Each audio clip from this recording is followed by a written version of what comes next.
All right, Let me perfect. make sure I've got control. Yeah. Okay. Bless you. Thank you. So just a quick little introduction about myself to everyone that's kind of listening right now. My name's Jason Wilk. I'm a product manager over at Echo. And when Brad invited me to this webinar, kind of was tossing around different topics. And the one topic that consistently, I probably get anywhere from 20 to maybe 30 emails a week about two-stroke engine oils. So I get questioned all the time from, if I have a racing snowmobile and I use two-stroke oil in that, can I use that in my Echo chainsaw? Or, I have an outboard motor. Is that the same type of oil that goes into my Echo string trimmer or backpack blower? Are there different types and different qualities of oil? Aren't all oils the same? It's just kind of marketing gimmicks. So I figured it would be, regardless if you were an Echo user, a Steel user, a Kawasaki Redmax, oil is obviously extremely important. It's the lifeblood of any engine. So I want to kind of go over mainly the differences in two-stroke engine oils, how to tell if you have the right type of oil for the type of engine it's being used in. And then we'll talk about some of the different oils that Echo offers, and primarily a brand that's been out for a few years now. It's called the Echo Red Armor. We'll talk about what's unique about that. But really just kind of a general overview of two-stroke engine oils I felt was kind of universal enough to, span the entire audience. So with that being said, we'll kind of dive into this. So you're telling me there is a difference in oil. So the 20-cent clearance Walmart oil I got might not be the best for my string trimmers? Yeah, believe it or not, there's different types. There's different qualities of oil. And it really comes down to kind of the additives that are in the oil. I mean, we talk about oil, it all comes bubbling out of the ground, right? So the base oil at some point is all the same, but it's kind of the goodie packages that the different oil manufacturers and blenders blend into it that then allow that oil to be either really good in a high RPM, say air-cooled two-stroke engine, or an engine that's maybe running considerably slower speeds and, is running in temperatures of, 30 degrees opposed to maybe 110 degrees when it's a product's being ran out in like Phoenix or something like that. And there's different types, different qualities of oil.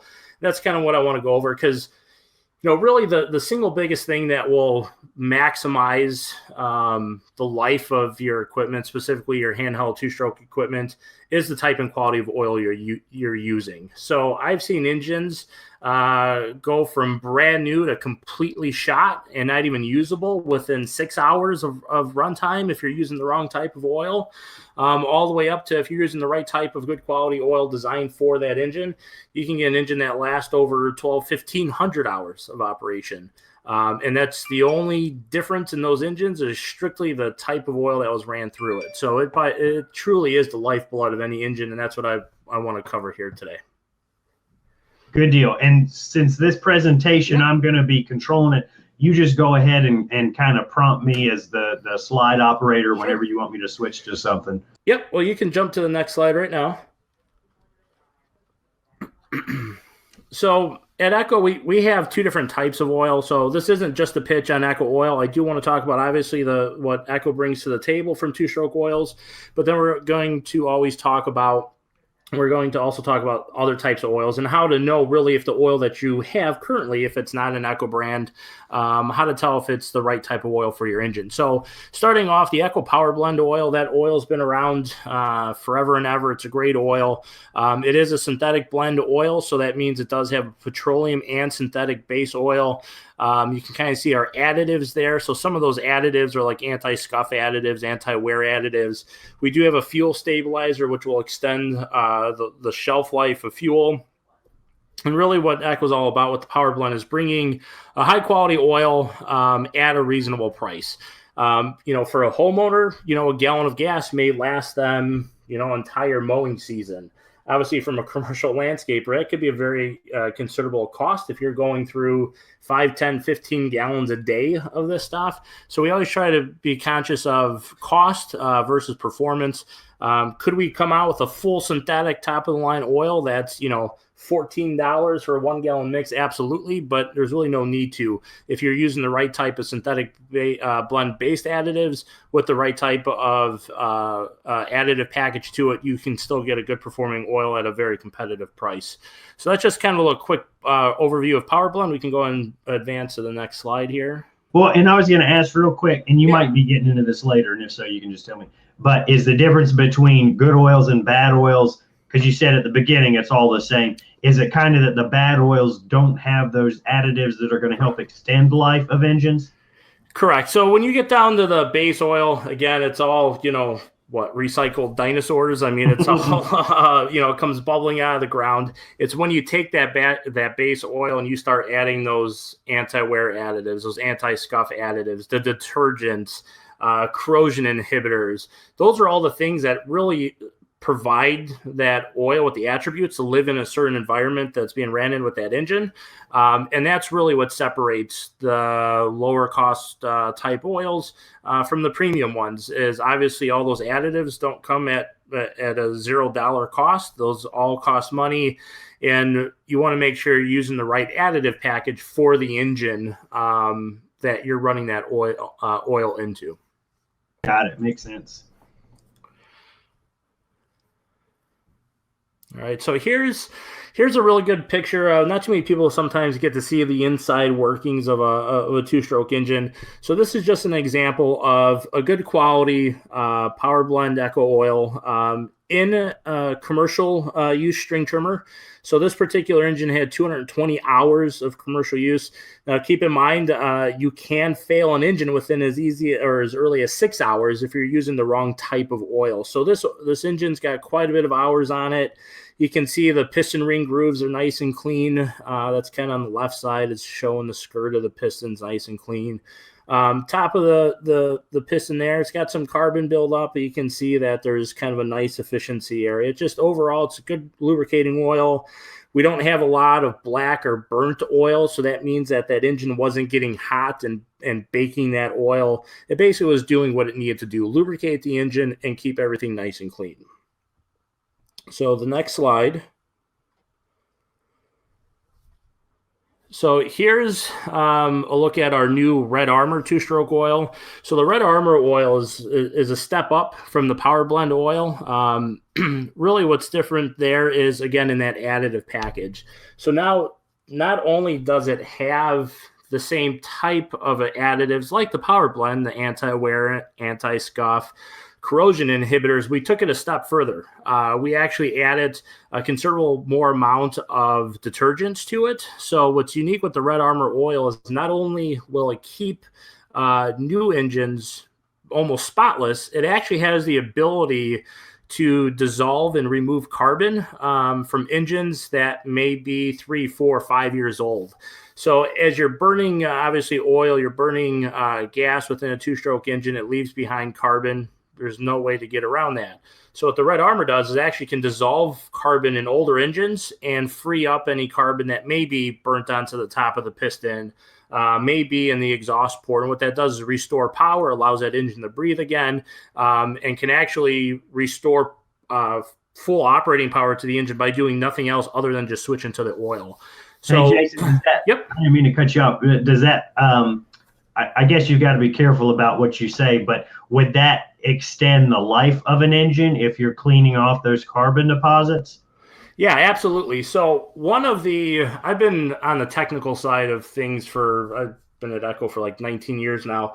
So I know from a fact, first one-on-one experience with these engines on a daily basis for almost 20 years now. The number one mechanical killer of any two-stroke engine is always a stuck piston ring. So the piston rings, those are actually what seals the piston to the cylinder, right, and keeps the combustion on top of the in the combustion chamber where it belongs. And these rings are always kind of fluttering and fluctuating. Well, what happens is if you use an oil that can't keep an engine clean, or if it starts burning and leaving behind a lot of carbon deposits, those rings can't flex in and out of the ring groove anymore. And now what happens is that ring sticks to the piston, and your flame front just blows right down the side of the piston, scorches the piston, scorches the cylinder. So absolutely, by keeping the engine clean and using the right oil, you absolutely will, without a doubt, extend the life of that engine. Very cool. I thought so. I just didn't know if it sounded like it would, but I didn't know if it was a simple one-to-one that a cleaner engine will give you more hours out of it. Yep, absolutely. I saw a question pop up in the chat about the 50-to-1. I do have that covered in a few slides, so we'll definitely get to that. But if you want to jump to the next slide. So we pretty much talked about this already. The red armor, it's got unique additives. Reduces the carbon, it burns cleaner, and actually it also has a bunch of fuel treatment stabilizers and additives in the blend already also. So if you have a habit of using a seafoam product or an ethanol shield or mechanic in a bottle, that's basically a supplement type additives that treat your gasoline, and it prevents corrosion from forming in your carburetor. It'll prevent your fuel from kind of gumming up and, stiffening diaphragms. So with the Echo Red Armor oil, it actually has those metal deactivators. It has additional antioxidants. It has fuel system detergents. It has corrosion inhibitors. So if you were buying additional supplemental type fuel additives, that's all included in this new Red Armor type of two-stroke oil. So, and antioxidants are great for your skin too. So yes, no, we're just kidding. It doesn't double as skin cream. Do not. Yeah. But Brad said it was okay. Yeah, antioxidants are great for the skin. You just don't want to be using Red Armor oil for that. You understand? So, all right. So next slide. We got some more pictures here of the internal workings of an engine. So here's a chainsaw, and chainsaws are obviously very fast RPM, very demanding type of application chainsaws that are being used in, right? I mean, you're typically running these things at idle or full speed. You're typically running them full speed and then plunging that chainsaw into a log. So you're rapidly decreasing and deaccelerating the engine. So just very high varying loads, very fast. I mean, we have some engines in our lineup that will run 14,500 RPMs under load. So very high speed operation. So here's an engine that actually from the very first fuel tank through its entire life was ran on nothing but Echo Red Armor, which is a 50-to-1 mix. And not only can you see after 100 hours, you have almost no burnt on carbon. There's no scuffing. There's no scoring. And the picture on the very far right, that's actually the very top of the piston. So you can actually see those marks, those kind of aluminum areas. That's actually where the fuel mixture comes up through the transfer ports and is literally scrubbing and removing any carbon that's on top of that engine. So those are the efficiency imprints, just to show the aggressive cleaning attributes that are built in the Red Armor. So the next picture, next slide, we're going to kind of take it in a little bit different direction of, okay, so say if I've been using a different type of oil and I think I may have some carbon buildup, can it clean up my engine? Absolutely. So we've done some testing with the Red Armor oil. So if you look on the left, that was the start of this particular engine. So this engine had I don't know how many hours on it. Based on the way the ring looks, it's had at least maybe 5-6 tankfuls of gas ran through it. But you can see you got quite a bit of carbon up top. This particular customer was not using an Echo type of oil. They were using a mediocre type of oil. So you see you got some oil that's basically built up carbon on top of the piston.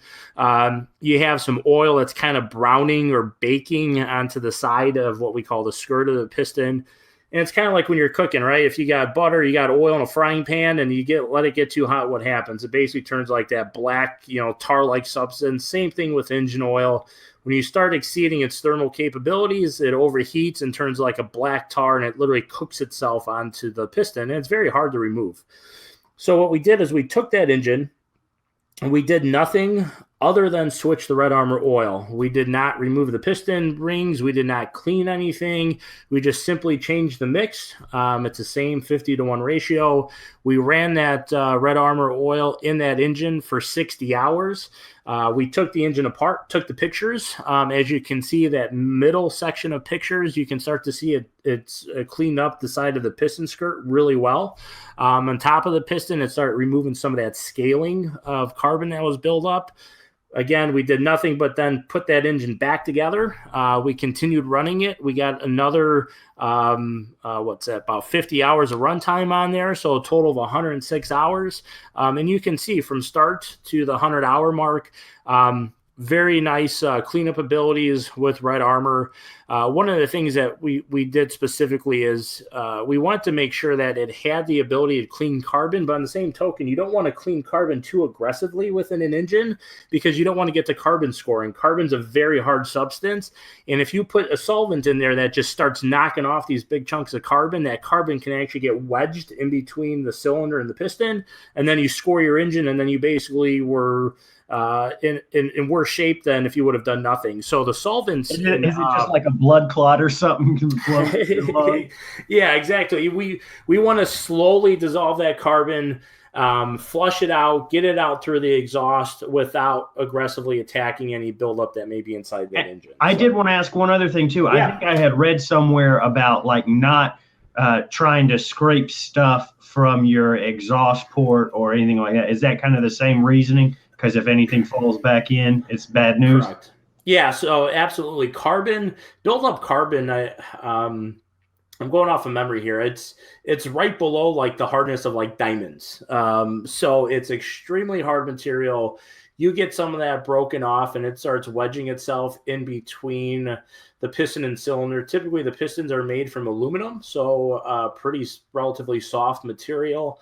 The cylinders have a hard chrome plating, so very hard surface on the cylinder, but that carbon's actually harder than both of those materials. So you start getting the friction of that hard carbon going in between the aluminum and the chrome, and typically the aluminum will wear down faster first, but you can actually seize an engine, but most likely what would happen is it would just grind away at that piston, to where you just wouldn't have effective sealing. Your compression would go down, and all of a sudden you'd gradually lose power, which could actually happen probably within a few tankfuls of gas. Is that what, I don't know if you can see my mouse, is that this right here, is that scoring from carbon? So scoring is what we define any kind of lines in the piston that if you were to drag your fingernail across, if it gets stopped or you can feel a ridge, that's scoring. Now, you will get just some natural kind of light marks. I mean, you have this engine that's, running up to that piston sometimes moving up and down that cylinder a couple hundred times a second. You're going to get some kind of scuffing, but as long as your nail doesn't catch on it, a nail catching on a groove is considered scoring. That's anything kind of else, a test. Exactly. So a quick question on the chat. Does this lengthen spark plug life? So it will from a standpoint of the reduce or extend what's called carbon fouling of spark plugs. So a couple things happen on spark plugs. Spark plugs do eventually wear out. That center electrode will actually kind of get a rounded shape to it. That electrode will wear down to where your gap distance increases. So there's really nothing that's going to extend that or prevent that from happening. But when we talk about spark plugs fouling, then that means what happens, you actually get carbon buildup in between the electrode and the center grounding strap.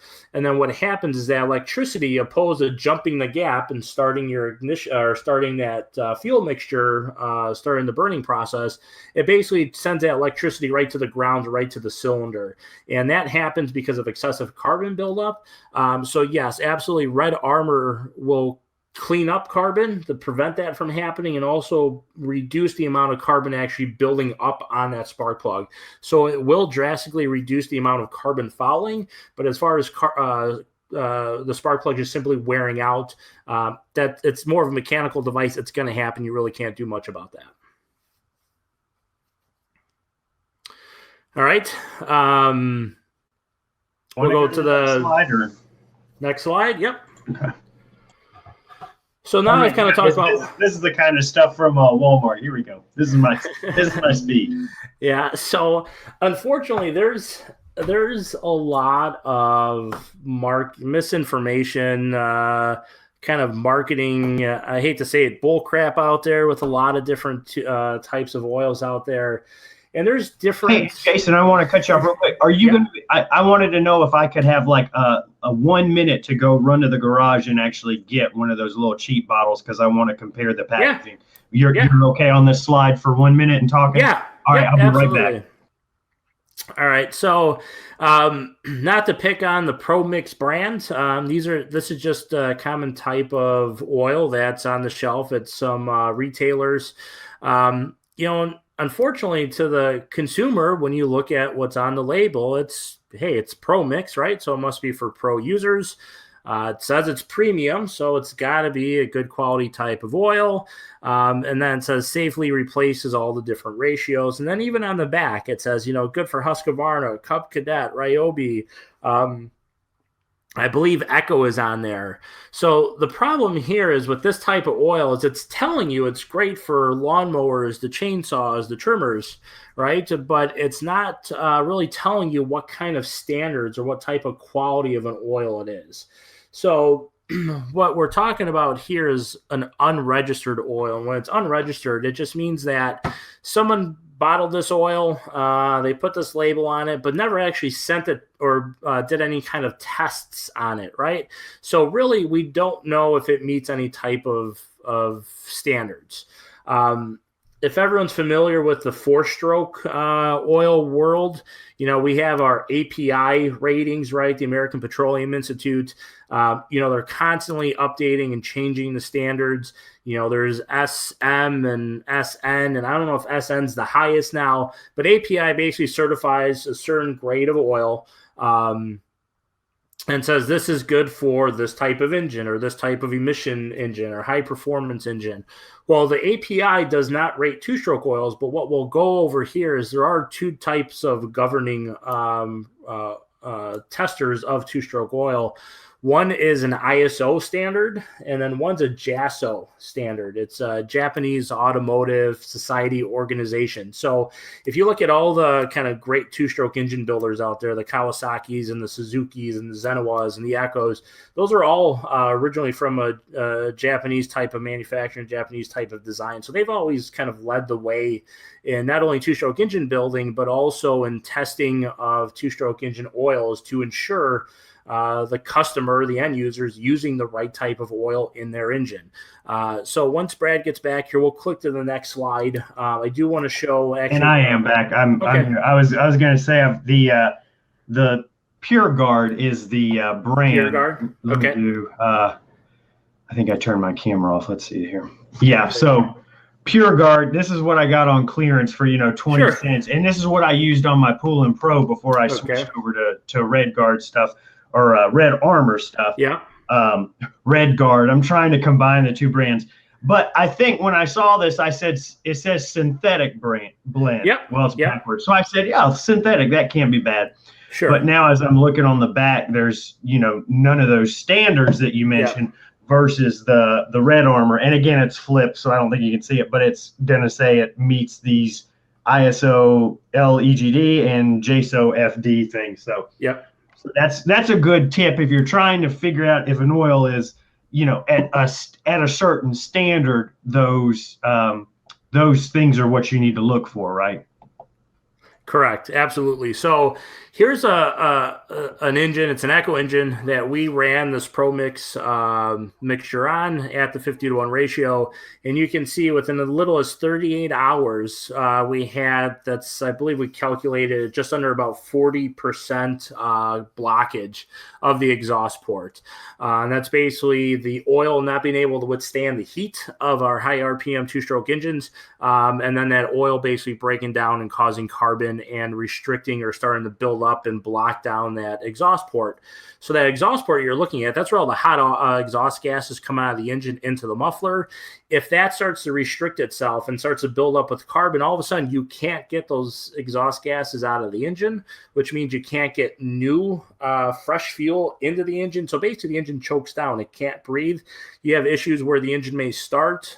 It may idle perfectly well. As soon as if you give it some gas and try to accelerate, if it just bogs and falls down on its face, chances are the exhaust port is probably blocked.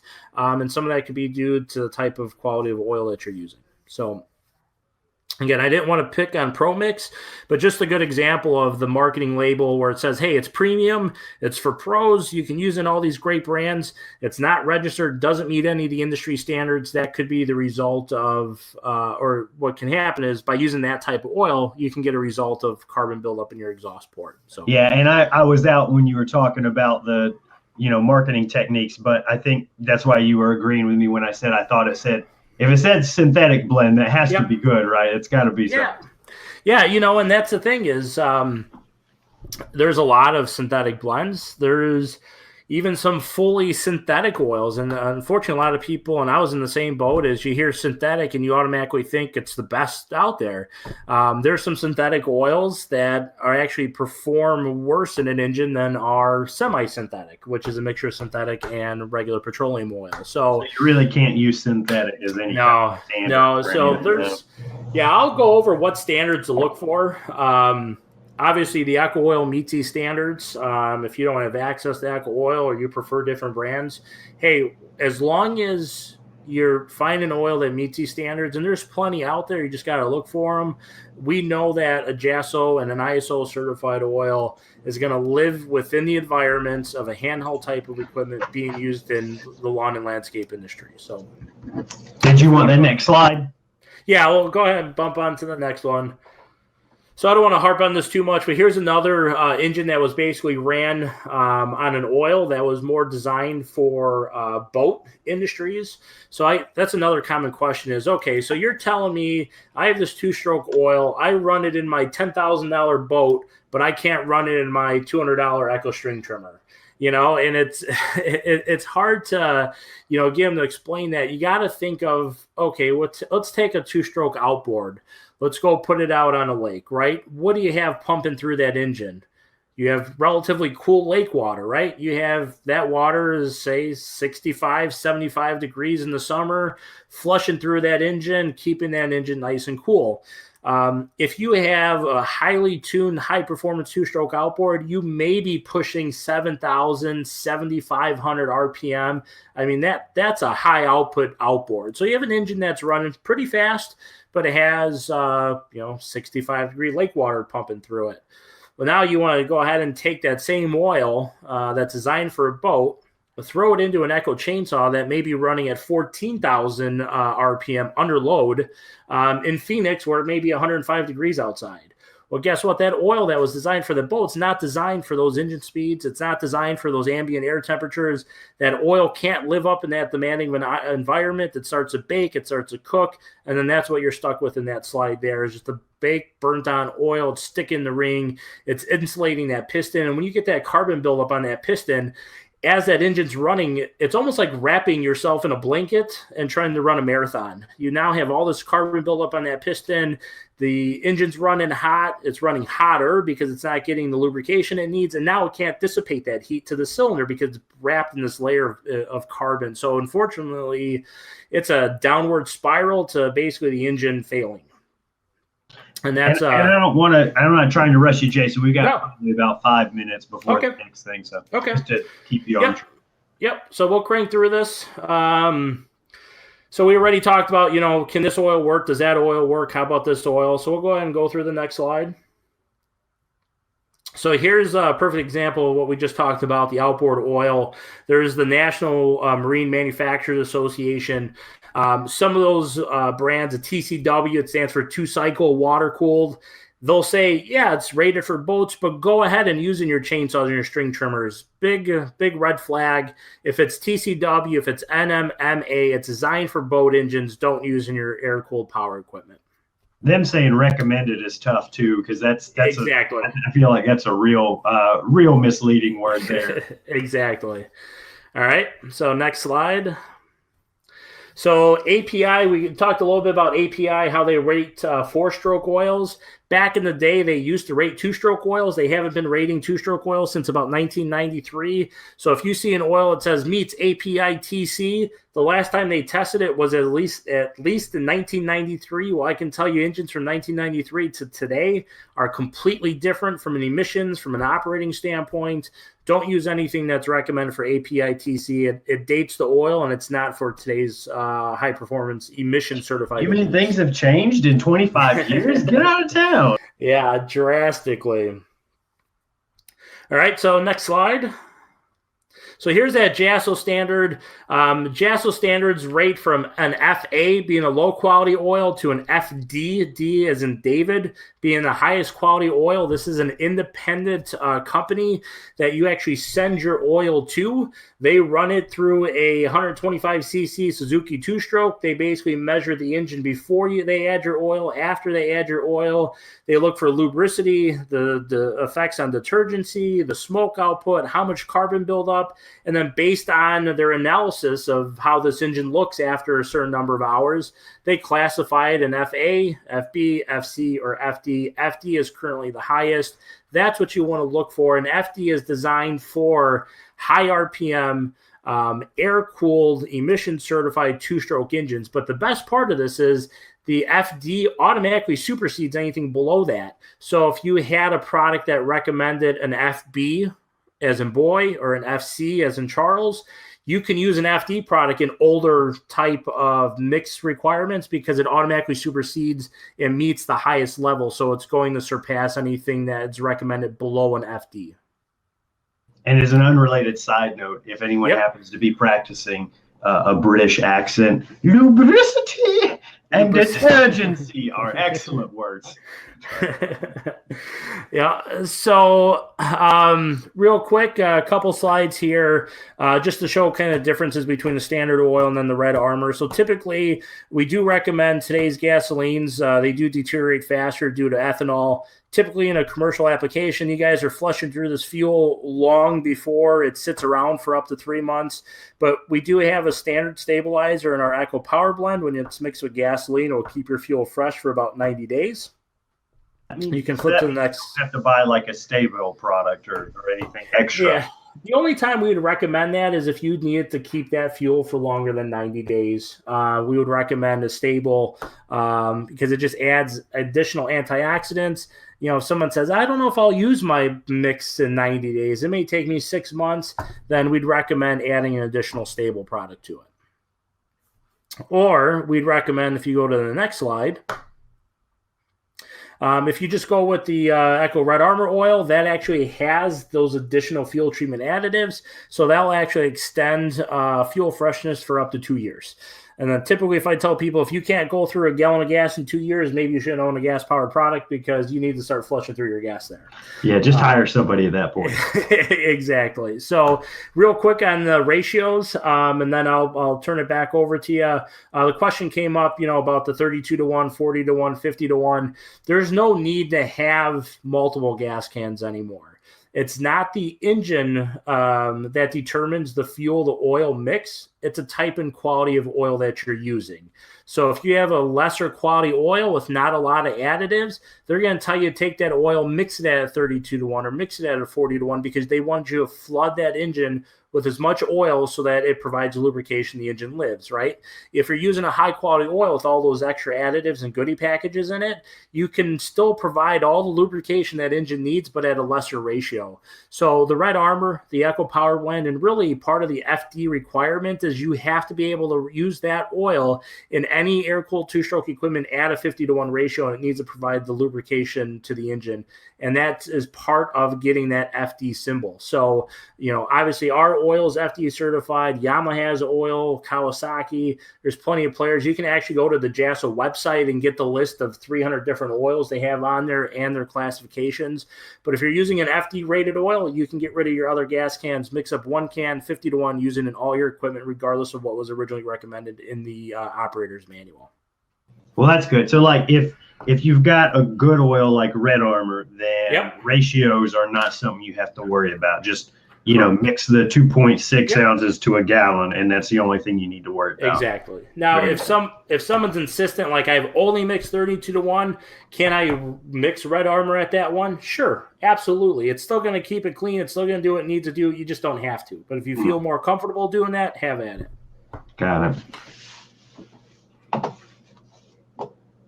And then if there's time for questions, that's pretty much the end of my little presentation. Yeah, I appreciate the time. Like I said, if there's any questions, I'll take them at this time. Otherwise, I'll just kind of hang on and kind of listen to the other topics you got going today.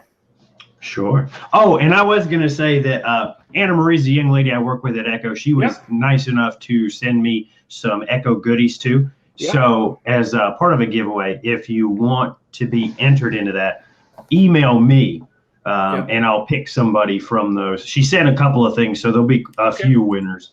Okay. And the email, I'll type it into the chat on F2F and on YouTube, but it's just my business email, coppercreekcuts@gmail.com.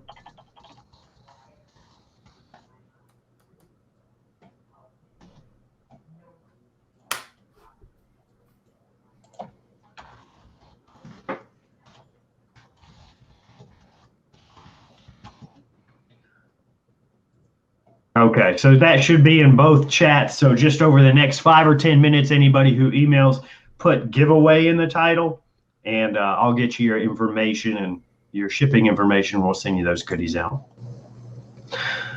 All right, so no more questions. Jason, thanks so much for coming on, buddy. Hey. We appreciate it. Yeah, thanks for having me. It's been great. Thanks. You bet, absolutely. And now, oh wait, hold on. Are you still there, Jason? Yeah, I'm here. So I don't know if this is for you or not. Mikey asked the battery Euro stuff. Any idea if they're bringing it? Is there Echo in Europe that's got battery powered equipment? Yeah, there is. So there's a couple different platforms. In Europe, there's a 56-volt series. In the United States, we have a 58-volt product of series that we're actually in the process of launching out to our dealer network now. So that 58-volt battery-powered product encompasses, we have a split boom or a pro attachment series, a chainsaw, a hedge clipper, we have a lawnmower. Those are all hitting dealers this spring. From a commercial standpoint, we still believe that gas is the go-to technology when you're using this equipment all day for the power, for the weight, for the runtime. But we do have commercial users that need battery for noise-sensitive areas, or like in Chicago here, we have a lot of rooftop gardens. Well, guess what? You cannot bring gas-powered equipment up into the elevators and take them to the rooftop. So you have to either use manual products or battery. So for those instances, we do have a whole lineup coming out this spring. I do think that the electric stuff I've tried, which was kind of at the very beginning of my setup last year, because I didn't feel like dumping money into gas and I only had, 1 or 2 clients. Sure. But I did think that the best application for it would be like if you needed an extra hour or 2 in the day and you did all of your, your early morning stuff before the 8 or 9 o'clock where you feel a little uncomfortable. So I think the sound application is a good one. Yeah, we have some kind of North Shore, I'll say snooty areas where we get a lot of rich, famous people. A lot of Chicago Bears live up there, Chicago Bulls players. And there's some areas where subdivisions, you can't even use gas-powered equipment before 10 a.m. Well, if you're a commercial user, you want to be halfway done by 10 in the morning, right? So in those type of applications, battery, we have it for those commercial users that need it and want it. And like I said, you'll see a full lineup making a big splash in the very near future here, because it's going to be a springtime launch on it. Very cool. We're excited to see that, and thank you for the question, Mikey. Yep. And thank you again, Jason. We appreciate it. Sorry we couldn't get the video working, but the little floating orange blob is as close as we get. Yeah, sorry about that, but thanks again for having me. I appreciate it. Hey, thanks for spending your Saturday doing this. We appreciate it. No problem. Thank you. Have a good one, man. All right, you too. All right.